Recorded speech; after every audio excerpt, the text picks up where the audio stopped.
विश्व का कोई भी सुंदर भोग इतनी ताकत नहीं रखता कि मन से भी भोगने की इच्छा आ जाए। शरीर की तो बात जाने दो, मन से भी भोगने नहीं रखता। उनके बल से कह रहा हूं, उनके बल से कह रहा हूं, उनके द्वारा दी हुई शांति से कह रहा हूं, उनके द्वारा दी हुई शीतलता से कह रहा हूं। देखा है इसमें काम, देखा है क्रोध, देखा है इसमें, देखा है विकलता देखी है भोगों की, और इसमें कृष्ण कृपा भी देखी। जिन विषयों के लिए हृदय मचल जाता था, उन विषयों के सानिध्य में स्मरण भी नहीं आता कि ये भोगने की चीज है। ना गर्मा गर्म भोजन, न गर्मा गर्म जल से स्नान। अगर आप ऐसा गर्म जल से ही स्नान करेंगे तो आप बहुत कमजोर हो जाएंगे। ये बात समझिए, ये सब सुखद सामग्री नहीं है जो आप समझ रहे हो। प्रकृति का सीधे वार सहने की सामर्थ्य जब शरीर में तुम्हारे आएगी तो स्वाभाविक ब्रह्मचर्य पुष्ट होने लगेगा और उत्साह बढ़ने लगेगा ब्रह्मचर्य। सबसे बड़ी बात यह है कि आप 1 महीना ब्रह्मचर्य रह के देखो, आप में कैसा जोश आता है। अभी तक मान लो गलत आचरण करते रहे, फिर छोड़ के देखो। जिसको त्यागने पर तुमको इतना आनंद आता है, उसको रोकने पर कितना आनंद होता होगा। प्रभु, हमने 40-40 दिन के ऐसे करा के देखा लोगों को। मात्र 40 दिन में लोगों का 7-8 किलो तक वजन बढ़ गया, चेहरे पे चमक आ गया, एक ब्रह्मचर्य में तेज हो गया, किसी का MBBS में सिलेक्शन हो गया, कोई पुलिस में लग गया। मतलब एग्जाम बहुत अच्छे उनके। नहीं, ब्रह्मचर्य से तो इसमें हम बिल्कुल सपोर्ट में। ब्रह्मचर्य एक ऐसी शक्ति है कि जिधर प्रयोग करो उधर काम करेगी, जिधर प्रयोग। अंगद जी को एक हाथ से उठा दे, ऐसे वीर रावण की सभा में बैठे थे, एक हाथ से ऐसे उठा दे अंगद जी को, लेकिन राम प्रताप सुमिर पन रूपा, भगवान के बल का स्मरण करके अंगद ने ताल मारी और कहा तुम्हारी सभा में कोई वीर हो तो मेरा पैर उठा दे। राम जी वापस चले जाएंगे, सिया जी को हार जाएंगे। तो 10-10 हजार वीर एक साथ लगे, लेकिन अंगद का पैर नहीं हिला सके। ऐसे जंगली सिंह के नेत्र है, ऐसे ब्रह्मचारी के नेत्र, तो उसके नेत्र में पावर होता है, एक दबाव पक्ष होता है। वो जिस पर नेत्र डाले तो एक बार झुक जाए सामने वाले के। ब्रह्मचर्य का ऐसा पावर है, देवलोक सहित समस्त देवता उससे नित्य नमस्कार करते हैं जो ब्रह्मचारी होता है। आज जो चेहरे पे चमक नहीं है, आज जो शरीर स्वस्थ नहीं, तो क्या भोजन नहीं खा रहे? क्या नहीं, सब खा रहे, पर व्यायाम नहीं कर रहे, संयम नहीं है। इसके कारण न चेहरे पे तेज है, न बुद्धि में प्रकाश। बुद्धि चतुर है और उसमें ज्ञान का प्रकाश नहीं है। खूब खा पी रहे हैं पर शरीर में बल नहीं है, अध्यात्म बल नहीं, क्योंकि काम आदि ने शरीर को नष्ट कर दिया है, विकारों ने शरीर पर आक्रमण कर दिया है। 2 बातों से नवीन पीढ़ी को बचाया जाए। पहला व्यभिचार से, जिससे ब्रह्मचर्य, और दूसरा आहार से। जो गंदे आहार हैं वो कभी बुद्धि को शुद्ध नहीं होने देंगे। माना आपके आचरण सही नहीं है, माना आपकी वो स्थिति नहीं है, लेकिन बच्चा बच्चा होता है। ये थोड़ी कि ज्ञानी विज्ञानी हो तो ही वो उसका बच्चा है। अगर आपने सीधे उसी स्थिति में अंदर से, वो अंदर का विषय कोई नहीं जानता, अंदर के विषय से यदि आपने जोड़ लिया श्री कृष्ण में, जैसा विजय है, विजय लिख लो, कुछ भी हो सब डिलीट हो जाएगा। हिसाब किताब पहुंचते पहुंचते केवल कृष्ण रहेगा। बोले रजिस्टर बहुत बड़ा, बोले हाँ ले जाओ सामने, ले गए तो आए को स्याही फेरी है, सब कोरा कागज, केवल कृष्ण। आप इस बात को हृदय में बैठा लीजिए, प्रवचन नहीं, ये हृदय बोल रहा है कि भगवान नाम जापक को किसी की सामर्थ्य नहीं परास्त कर सके। और घबराना नहीं कभी। किस बात के लिए घबरा रहे हो? तुम्हारा क्या चला जाएगा जो तुम घबरा रहे हो?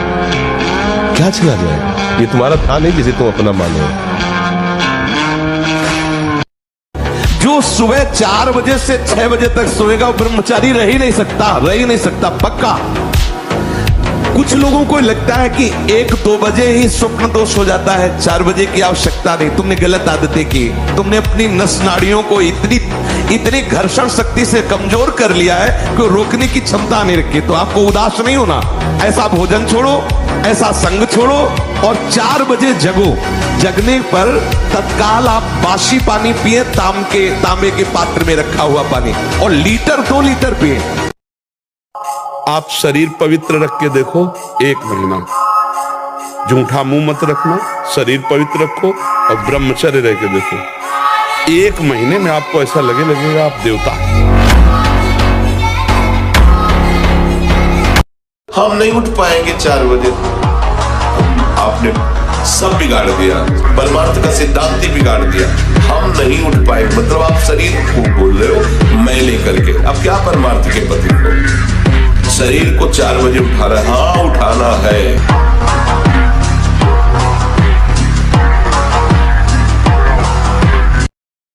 आपको सच्ची कहता हूं, आप ऐसे निराश मत होना कि इतने दिन हो गए अब भी काम आता है।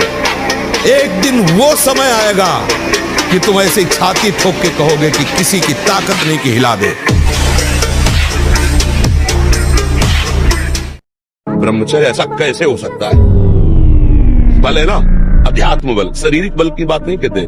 ऐसा कैसे हो सकता है? यदि एक बार ऐसा हुआ तो 1000 बार मैं प्रयास करूंगा और इस पर विजय। वो मेरा जिद्दी स्वभाव, एक निष्ठा उसी से आती है, उसी से। ये जो संत महात्मा बड़े बड़े कष्टों को रौंद करके वो मेन पावर। जब ब्रह्मचर्य शरीर में होगा ना तो आप बैठ भी नहीं सकते चैन से।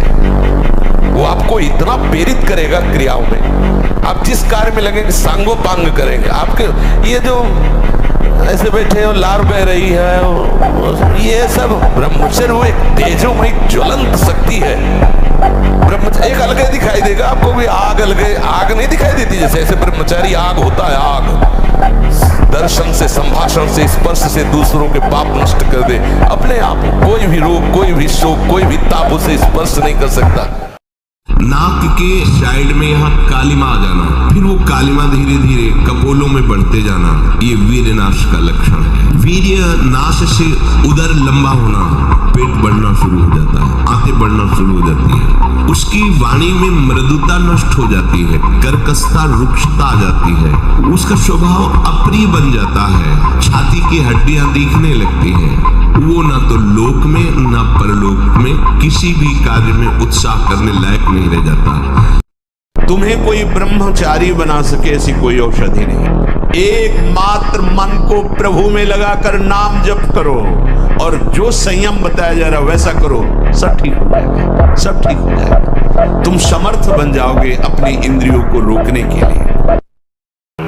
ये जो मतलब थोड़ी देर में सो जाना, थोड़ी देर में चेहरे बुझे हुए, काय अंदर कई प्रश्न उत्तर, अंदर कई वासनाएं, ये सब मिटा दो। इनको मिटाने के लिए अवसर मिला है। कड़ा जीवन, तपमय जीवन, हाँ, एक नियमावली, जो समय उठने का उसी समय उठे, जो समय का शयन का वही समय, जो आहार का बस ठीक आहार के समय थोड़ा आहार ले लो, कम ब्रह्मचर्य नजर आता है। अच्छा सोचो, अभी 12 वर्ष का बच्चा है, अब उसने गंदे आचरण शुरू कर दिए, वीर्य नाश करना शुरू कर दिया। अब वो जब 22 वर्ष का होगा तो उसकी हालत खराब हो जाएगी। अच्छा 25 वर्ष तक ब्रह्मचर्य रहा, फिर वो गृहस्थी में गया तो कुछ उसका गृहस्थी नहीं बिगाड़ पाएगी, क्योंकि परिपक्व हो गया ना, उसका जो सप्तम धातु परिपक्व हो चुकी, तो उत्तम संतान होगी और वो धैर्यवान होगा, उसका माइंड जो है काम करेगा। तुम्हारे अंदर वो शक्ति है, तुम भगवान को भी हिला सकते हो। देखो नहीं, भगवान भाग पड़ते हैं उसकी पुकार सुनकर, उसका प्रेम देखकर, उसका भजन देख के। कहा यार मर्द छोटी सी विषय में इतने कमजोर हो गए। सिंह का बच्चा होकर भेड़ों के संग में पिल्ले जैसा जीवन व्यतीत कर रहा है। अरे सिंह के बच्चा हो, भगवान के अंश हो, एक बार दहाड़ दोगे तो हजारों भेड़े प्राण बचाने के लिए भाग पड़ेंगे। यह अभ्यास आपकी दिनचर्या में बहुत बाधा पहुंचा देगा। यदि आप भोजन के साथ पानी पीते हैं, गैस बनना शुरू हो जाएगी, कब्ज बनना शुरू हो जाएगा, आप परेशान हो जाएंगे। खड़े खड़े पानी नहीं पीना चाहिए। रात्रि में सोने के समय गर्म दूध नहीं पीना चाहिए। बलवान 2 लीटर मठा और 8 रोटी पाए, बैल की जैसी ताकत। अगर बैल को नाक पकड़ के रोक ले तो वही खड़ा होगा। तो आज ट्रैक्टर से जोती है, कोई मेहनत तो लग रही है। तो ये शरीर का हम लोग बहुत बुरी तरह से पतन कर रहे हैं। बड़ा कीमती शरीर है, हाँ, इसमें बहुत चेतना की आवश्यकता है। इसमें एक मन अन्न के बाद, एक मन अन्न जब शरीर में जाके पच जाता है पूरा, तब एक बार संतान उत्पत्ति के योग्य वीर बनता है, एक मन अन्न में। तो आप सोचो 40 किलो अन्न पचाने के बाद वो जब ठीक से पच जाएगा तो एक बार जो आप हस्तमैथुन करके वीर्य नष्ट करते हैं वो, और आप दिन में 4 बार करते हैं, आपकी हालत क्या होगी? जो पूर्व संचित है वो हड्डी हड्डी से निकल जाएगा। इसके बाद तुम ऐसे जानवरों की तरह।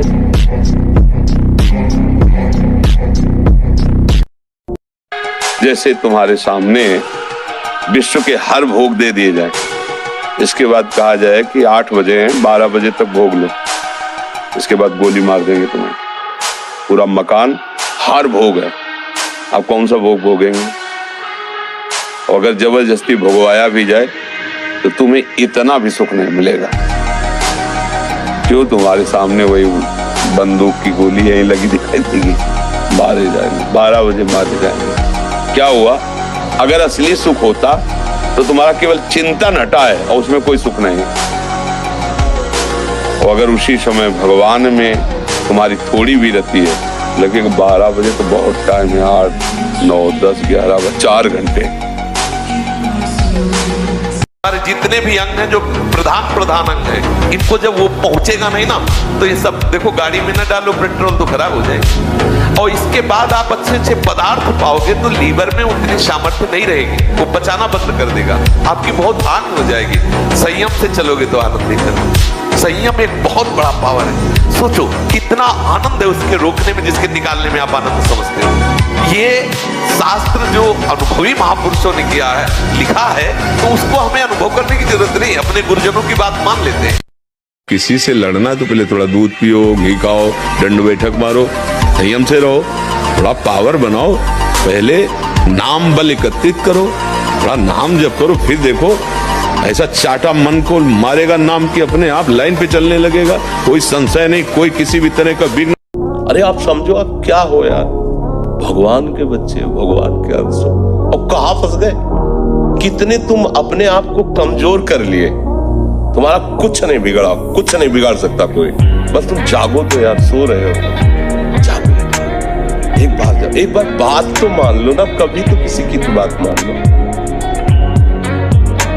देखो गांव में जो हमने देखा है, गाय का दूध गाय का घी खाते थे, सीधे बाजरा और चना की रोटी खाते थे, 2.5 लीटर 5 लीटर घर में माठा सबके होता था, मठा। और ऐसा हनुमान जी को कोई परास्त क्यों नहीं कर पाता था? 2 कारण थे, पहला चरित्र पवित्र, और दूसरा हृदय में भगवान का निरंतर सुमिरन। प्रविष्ट नगर कीजय सब काजा और हृदय राख, ये विजय का कारण था। कोई भी हनुमान जी को कहीं भी, इसीलिए क्योंकि चरित्र पवित्र सबसे खास बात। लेकिन राक्षस आचरण, उसके चरित्र आचरण बिगड़ गए, तो आज हर बच्चा आचरणहीन होता जा रहा है। संयम बात तो दिमाग में नहीं रह गई है कि संयम क्या होता है, जितेंद्रियता क्या होती है, ब्रह्मचर्य क्या होता है। न पढ़ाया जाता है, न सिखाया जाता है, आचरणहीनता होती चली जा रही। तो विद्या विनय देती है और यहाँ अभिनय बढ़ रहा है। देखो नए नए लड़कों की बात देखो, अपने माता पिता, असभ्यता बढ़ती चली जा रही है। तो हमें लगता है मृदुता कैसे आवे। नहीं, हम कोई और नहीं, भगवान के अंश है, हम कोई साधारण नहीं। पहले आप अपने को समझो, आप सिंह के बच्चे हो, दहाड़ना सीखो, भेड़िए की तरह मिमियाना नहीं, पक्की बात समझो। ये ब्रह्मचर्य पूर्ण जीवन के लिए अमृत पद है, चाहे गृहस्थी में हो, चाहे व्यापारी हो, चाहे किसान हो, चाहे, और विरक्त मार्ग का तो यही आधार है जिसके ऊपर वो विविध प्रकार की दैवी संपदा का अनुभव करता है। हनुमान जी से बढ़कर कोई महाबली है? पर हर समय राम राम राम राम ना, भगवान की भक्ति। और भगवान परशुराम महाबली। जब तक हम भगवान का आश्रय नहीं लेंगे, भजन नहीं करेंगे, संयम से नहीं चलेंगे, पवित्रता से नहीं चलेंगे, तो दूसरों के ऊपर हमारा प्रभाव नहीं पड़ेगा। हमारे अंदर शारीरिक बल बढ़ेगा तो काम भी बढ़ेगा। अगर आप ब्रह्मचर्य से हैं, पवित्र आहार करते हैं, भगवान का चिंतन करते हैं, तो आप में एक दिव्यता होगी, आप सबसे अलग होंगे। पर आज समाज बातें नहीं समझ रहा, ये हिंसा करने से, पाप करने से कहीं कोई बलवान नहीं हो जाता है। अगर संयम और ब्रह्मचर्य में, तो तुम्हारे अंदर वो बल होगा जो बल मांस खाने से नहीं होगा। मांस खाने से आप चर्बी बढ़ा सकते हो, लेकिन आप संकल्प सिद्ध नहीं हो सकते। पूर्व के ऋषि मुनि ऐसे थे, लेकिन कुछ भी कर सकते थे। क्योंकि पवित्रता थी, सत्य संकल्प था। आज हमारी पवित्रता नष्ट हो रही है, आज हम अपवित्र भोजन पा रहे हैं। अगर ब्रह्मचर्य से रहो और पवित्र अन्न पाओ और डट के व्यायाम करो तो तुम किसी को भी परास्त कर सकते हो। तो बांध लगोटा बचा के इंद्री कभी न देखा पर नारी, जो काछवाछ मन निश्चल राखे धनी धनी जननी तेरी रे। नरसिंह मेहता जी कहते हैं कि हमें पूरे आजीवन ये नियम रखना है कि पराई माता बहनों की तरफ हमारी गंदी दृष्टि ना हो। कभी अगर दृष्टि भी गंदी हो जाए, मान लो चूक है, बड़े जन्मों से हम उसी में लगे हुए हैं, तो क्रिया नहीं होनी चाहिए। ब्रह्मचर्य धारण करने वाले कोई बादाम हलवा घी की जरूरत ही नहीं भाई, बिल्कुल सच्ची मानिए। जैसे तप्त भूमि में पैर कैसे पड़ता है, ऐसी बिजली रहती है ब्रह्मचारी के शरीर, बिजली। आपको जो चाहिए वो मिल जाएगा, पक्का मिल जाएगा। हमारा विश्वास है, हमारा अनुभव है, जो चाहिए वो मिल जाएगा। जो चाहिए, कर तुम अकर तुम मन था कर तुम सर्व समर्थ, ऐसे चमत्कार तुम्हारे जीवन में होंगे कि तुम आश्चर्यचकित हो जाओगे। केवल भगवत नाम का आश्रय ले लो, कृष्ण कृष्ण बोलो, राधा राधा बोलो, आप खुद देख क्या चला जाता है। अंदर ही अंदर मनन करते रहो, बाहर से खूब काम करते रहो, क्या परेशानी होनी। और अगर विजय ना हो जाए तो मैं बता, आप 1 साल ब्रह्मचर्य रह कर देखिए, नमक रोटी खाइए आप, और आपसे अगर कोई हाथ मिला ले तो उनसे बात करो। 1 साल केवल आप ब्रह्मचर्य रहिए, व्यायाम संयम से रहिए, आपसे कोई हाथ मिला ले तो बताओ, चाहे टेढ़ा को आप उठा के पटक देंगे, क्योंकि ब्रह्मचर्य का बल।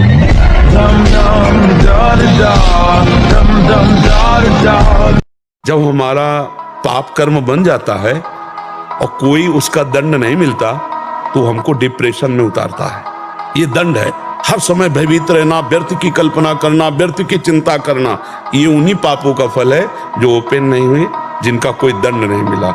इसलिए हमारी प्रार्थना है कि ब्रह्म ज्ञान, भगवत प्रेम, ये बहुत ऊंचाई पे रखा हुआ है। ये ऐसे नहीं है कि आप ऐसे तोड़ो और खा लो, बहुत ऊंचाई पे है। उसके लिए आपको चरित्र पवित्र रखना पड़ेगा। ब्रह्मचर्य अत्यंत आवश्यक है। नींद पर काबू पाने के लिए, शरीर पर शासन करने के लिए, मन पर शासन करने के लिए, दिव्य आनंद का अनुभव करने के लिए ब्रह्मचर्य नींव है, नींव। जो जीवों को कष्ट दे करके अपने शरीर को मोटा करता है, वही शरीर उसके लिए दुखद हो जाता है, सोचने लायक नहीं रहता। हाथ पैर बुढ़ापा से आएगा ना, फिर उठने लायक नहीं रहता। इसलिए हम कह रहे धर्म से चलो, सत्य से चलो, पवित्रता से चलो, हमारी बात मान लो। क्या मुर्दे जैसा जीवन, जो इंद्री जैसा चाहे वैसा डाउन कर दे, जैसा चाहे वो हमें शोक दे दे, दुख दे। थोड़ा सा साहसी बनो, तुम भगवान के अंश हो, तुम कुछ भी कर सकते हो, कुछ भी।